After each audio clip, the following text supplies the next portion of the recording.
there. How about that? He mentioned the word clickable maps, and this is one of the features that we built into most of Giants, was to have access to a suite of maps that were customizable, where you could literally build the map that you want to have to either show on the screen, you can screen capture it, or even to print it out as a handout in order to guide particular things. And I'll show you a couple of those clickable maps. I want to preface that with a kind of a personal statement about activities in a classroom, particularly in 6th, 7th, and 8th grade. And that is that when I was teaching all three of those grades in one room, I realized that you simply couldn't do the same thing 2 days in a row and get away with it very often. That there's a kind of a boredom threshold that just shows up, and you need to think of a different way to approach something. That was the reason partly for the development of the Where Do We Locate game that we did an hour ago, where it's a whole class simulation wrapped around an individual projected PowerPoint. What the DC activity, locating the capital, is about is a individual inquiry activity that then comes together over a single question. And to guide that, there's an introductory PowerPoint, but that third column in your Giants handout has got 4 or 5 different resources in it. There's an introductory PowerPoint that you'll actually show the kids. And then there's 2 more PowerPoints that are basically a way to assemble a bunch of frames that you can use in a whole variety of different ways. And I'm going to try to model that a little bit. Now, I've run this DC game. This is one of the ones where I counted it up one time because I had to put something on a grant proposal. I've run this DC game now in 22 different states at grade levels that range from 5th grade through senior and high school. And I've done a bunch of teacher workshops with it. So I've seen a lot of groups as they've reacted to it. And we keep tweaking on it in order to figure out how it might work. But that gives me a chance to say, we're trying to provide the materials that you use, but we're not telling you how to use them.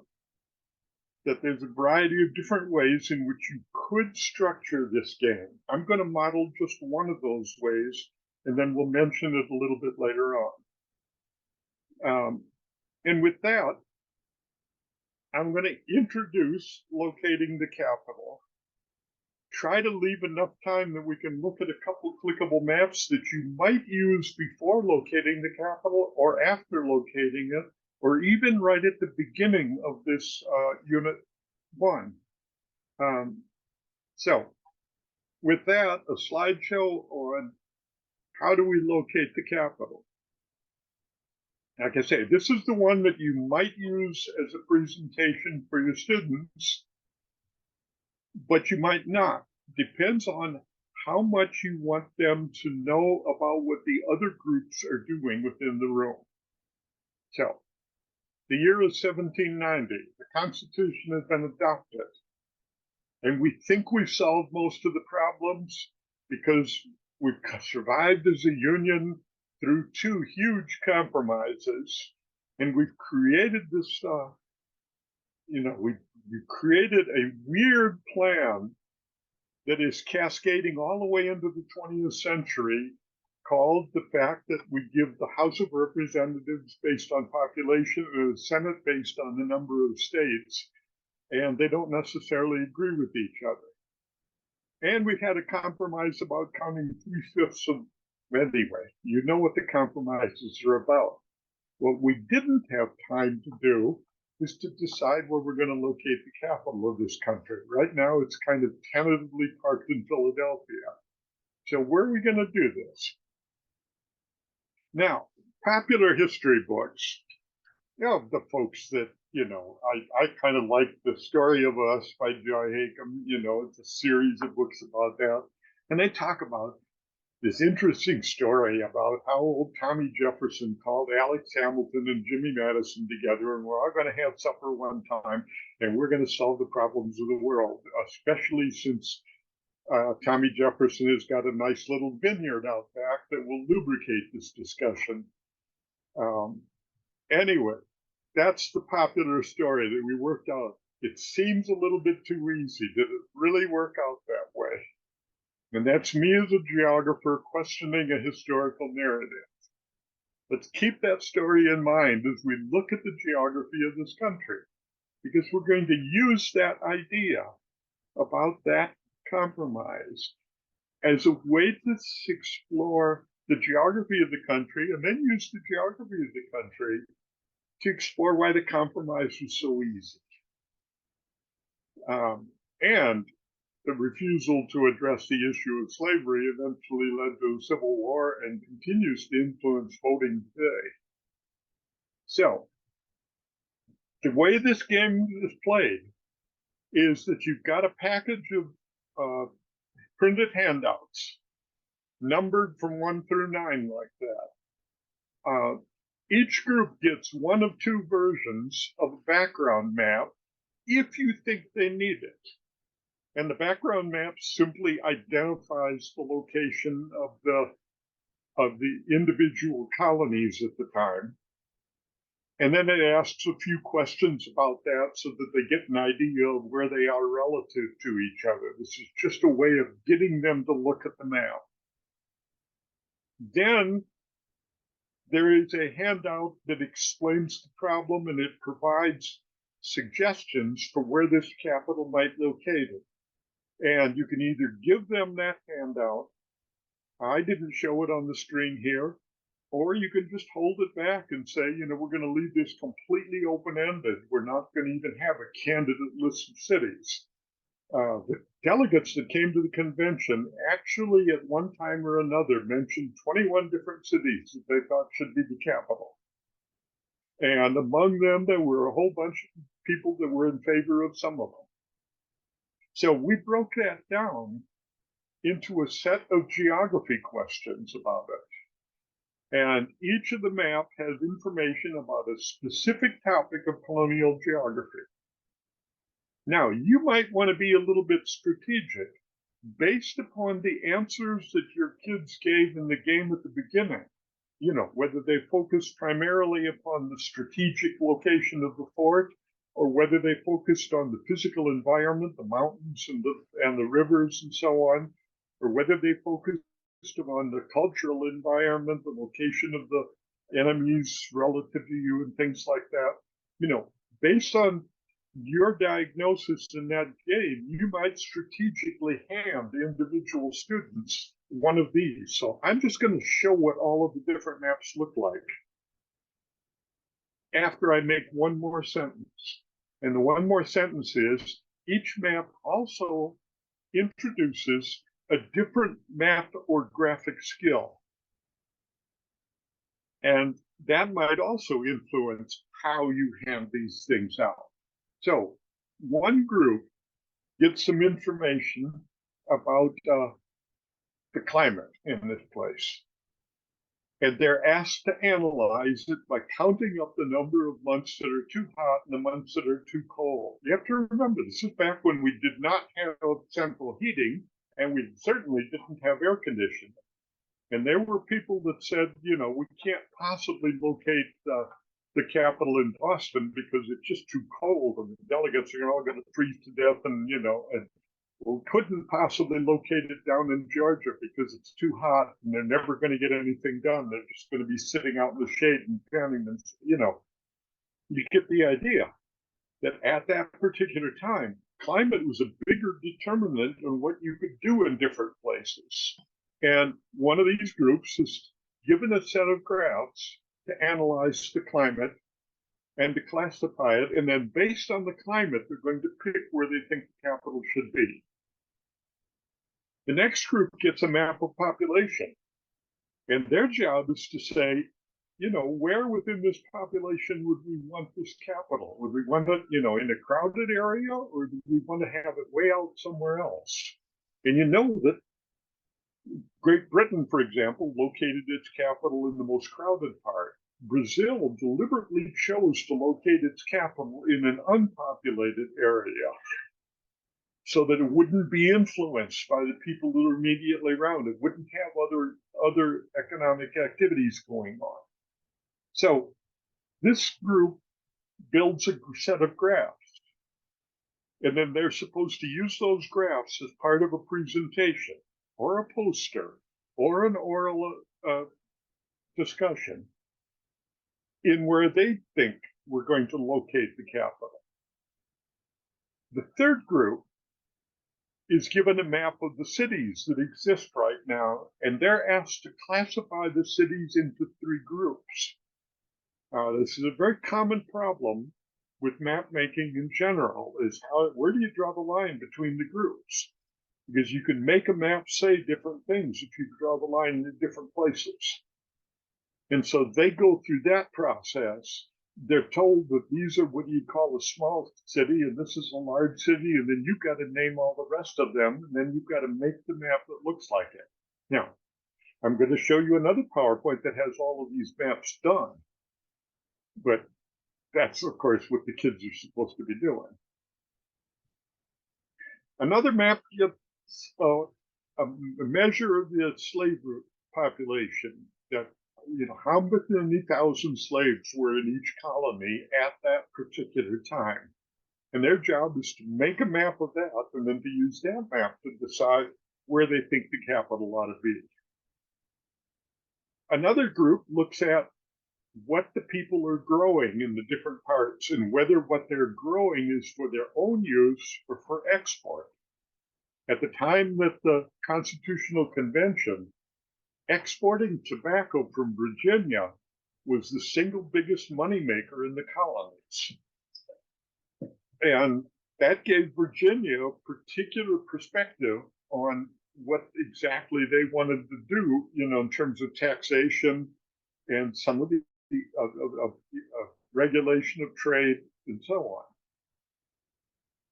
on. When we mentioned trade, the last group, second last group, actually has to figure out which colonies were making money by trade and which ones were actually losing money by that. And then the last group looked at Revolutionary War debt.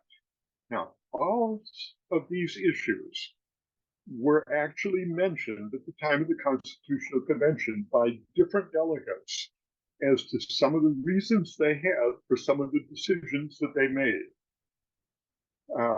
I didn't do that research. That was all done with a NASA-funded project called Mission Geography back in the 90s.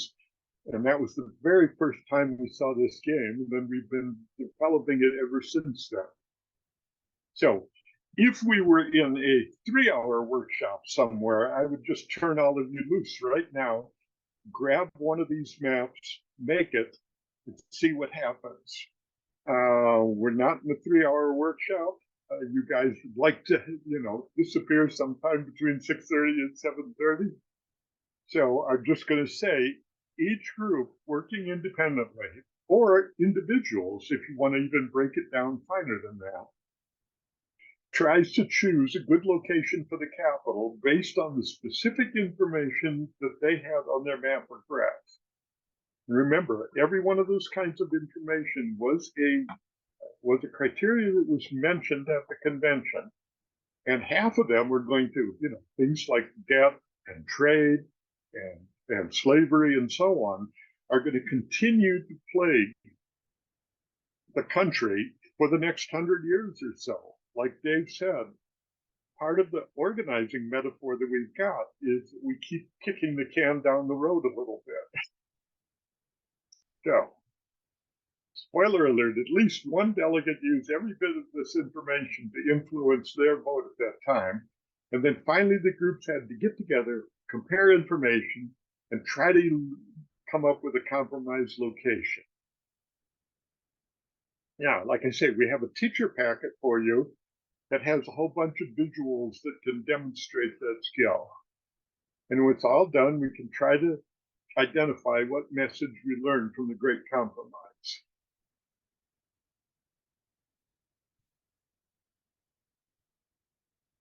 So with that,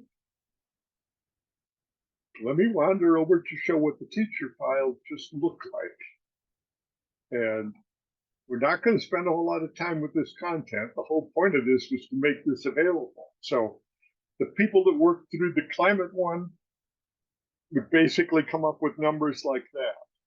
And they found out that Washington, D.C. had the fewest number of bad months of all of these cities that were named here. The people that had the topography map were noticing something that your textbook talks about, and that is that before we had diesel engines and electric motors, a waterfall was your major source of power, and almost every one of the important cities of the time were located where they would have a waterfall available. So this didn't really nail you down, except that you were not going to pick a city that was sitting out here where you didn't have a waterfall, because you wouldn't be able to, run some of the industry that you need, like lumber milling and flour milling and stuff like that. The people who were looking at population and making a graph of that would see that the center of the population just seems to fall right here in Pennsylvania. If they did that not with the graph, but with the map, sure enough, the middle of the population falls right about on that border between Pennsylvania, Maryland, and Virginia. People that were looking at the cities had their own reaction to where they were, that it would be better to have your breaks between large, medium, and small, but it would probably be a good idea not to have it a big city, because you had so many more people that were living in the small cities at the time. There was a very strong groundswell saying, we don't care where the capital particularly goes, except we do not want it in New York or Philadelphia or Boston or Charleston or Baltimore. We want it someplace else. So they built that map key.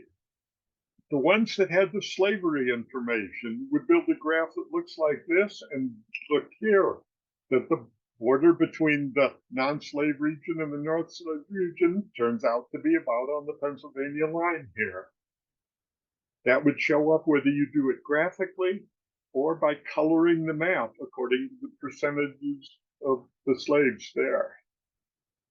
And like I say, part of this is just slowly building into the kids' consciousness what these geographic patterns look like, where the fall line was, where the climate was, where the slavery, the line between slave and freed states, and so on. If they took a look at trade, they're going to find out that the only states that were actually making money trading were right down here, that there is a line between Pennsylvania and Virginia, between states that were losing a lot of money on trade, they were importing more than they were exporting, and states that were gaining money from trade.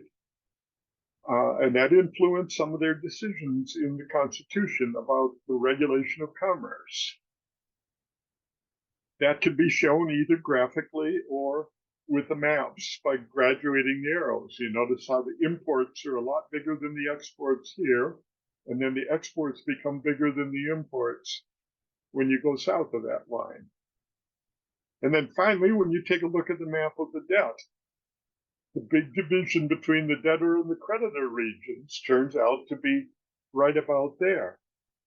In other words, 8 different groups used 8 different criteria to come up with their idea about where the capital should be, and all of those criteria pointed to the same location, that you ought to build the capital somewhere about right there between Pennsylvania and Virginia on that border. So the story is that Hamilton and Jefferson came up with this great compromise. The truth is, they came up with a couple suggestions that they presented to the convention, And this one happened to resonate with just about everybody's opinion about where the capital ought to be. That the different geographies of the country pointed toward a location in roughly the same place. And like I say, that's a resource packet for you guys to use, and you can present that as information. Then there's one more PowerPoint over here that just goes through how you design and make a temperature graph, a line graph, a dot map, and so on.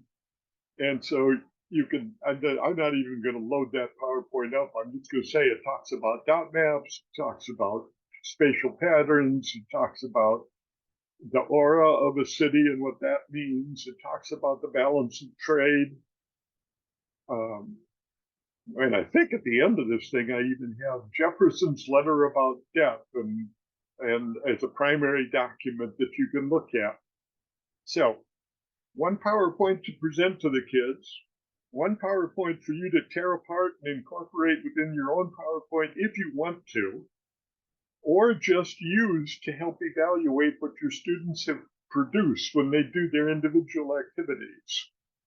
What we found is that the individual activities are simple enough that most 7th or 8th grade students can do the activity in about 15 minutes.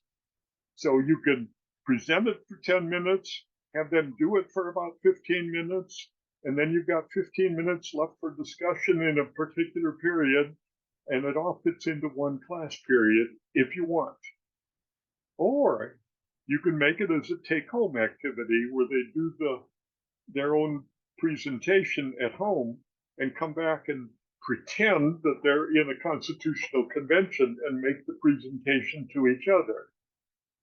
Or you can think of another way to do it and explain to me how you did it and how well it worked. Because our job is to give you the raw materials, not to tell you how to use them. And with that, let me point to another raw material that we have called a clickable map.